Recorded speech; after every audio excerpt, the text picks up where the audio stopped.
আমি যেটা বলছিলাম যে শাই বেবি। আমার বোন ছিল দুরন্ত। ভাই ছিল বোনের ফলোয়ার। বোন যা করতো ভাই সেই দুষ্টামিতে অংশগ্রহণ করত। আমি ওদেরকে নিয়ে খুব বিরক্ত লজ্জিত থাকতাম কারণ ওরা এমন এম্বারেসিং সব কাজ করত যে আমি মানে একদম ওটাতে ঢুকতাম না। আমি দুষ্টু ছিলাম না।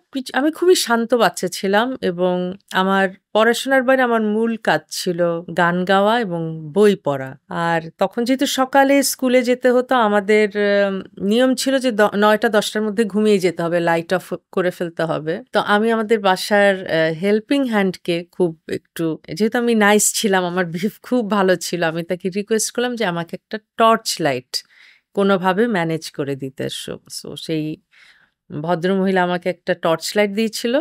তার বদৌলতে আমার ওই কম্বলের নিচে টর্চ জ্বালিয়ে বই পড়াটা চলতো এবং তখন আমি মোটামুটি আ মানে ঠাকুরমার ঝুলি-টুলি ওসব অনেক আগেই পার করে আমি শুরু করলাম সেবা প্রকাশনীর আ কি ৩ গোয়েন্দা। ৩ গোয়েন্দার অন্ধভক্ত ছিলাম এবং অনুবাদ যেগুলো হতো, তারপরে তখনও মানে হুমায়ূন আহমেদ তো অনেক পরে শুরু হয়েছে, উপন্যাস আরও পরে শুরু হয়েছে। বাট ৩ গোয়েন্দা আমার জীবনের একটা বড় অংশ জুড়ে ছিল। কিশোর, মুসা, রবিন যারা পড়তেন, যারা ভক্ত তারা রিলেট করতে পারবেন যে ওরা আমাদের জীবনে কতটা প্রভাব ফেলেছিল। বই পড়ে আমার অনেক সময় কাটতো, মুভি দেখে অনেক সময় কাটতো, গান, নাচ নিয়ে আমার অনেক সময় কাটতো। এটার জন্য আমাকে না কখনো কিছু বলতে হতো না। এখন মানে আমি যদি পিছন ফিরে তাকাই, এই বড় আঁখি আম ছোট আঁখিকে লক্ষ্মী মেয়ে বলবে। আমি খুব লক্ষ্মী বাচ্চা ছিলাম। খাওয়া-দাওয়ার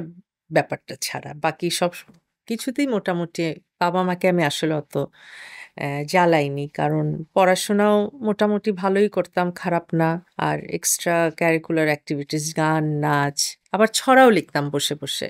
আম্মুকে কপি করে। আম্মু যেহেতু লিখছে আমি একটু চেষ্টা করতাম। আম্মুর মতো লিখতে পারতাম না কিন্তু ছড়াগুলো লিখতাম এবং আমার লেখা একটা ছড়া এখনো মনে আছে। এরকম ছিল যে, "আমার ভারী ইচ্ছে করে দেশ-বিদেশে ঘুরতে, পাহাড়, নদী, বন পেরিয়ে পঙ্খিরাজে উড়তে।" এটা আমি লিখেছিলাম, আমার মনে আছে এবং এটা কোনো একটা পত্রিকায় ছাপাও হয়েছিল ছোটদের পাতায়। এটাও মনে আছে আমার। কবিতার বই ছিল। আমি গোছানো ছিলাম খুব। আমার একটা ডায়েরি ছিল যেখানে যত সিনেমা দেখতাম সিনেমার নামগুলো অ্যালফাবেট অনুযায়ী লিখতাম, সংখ্যায়। মানে সবকিছু একটা রেকর্ডের মতো আমার থাকতো। আর আরো অনেক শখ ছিল। আমি আম স্কুল থেকে শেখা শুরু করলাম সেলাইয়ের কাজ, হাতের কাজ, উলের কাজ। আমার মনে আছে আমি ১ম একটা মাফলার বানাই, বাচ্চাদের উলের টুপি বানাই, ছোট্ট মোজা সব আমরা শিখে ফেলেছিলাম স্কুল থেকে। ওগুলো আমি বাসাতেও প্র্যাকটিস করতাম।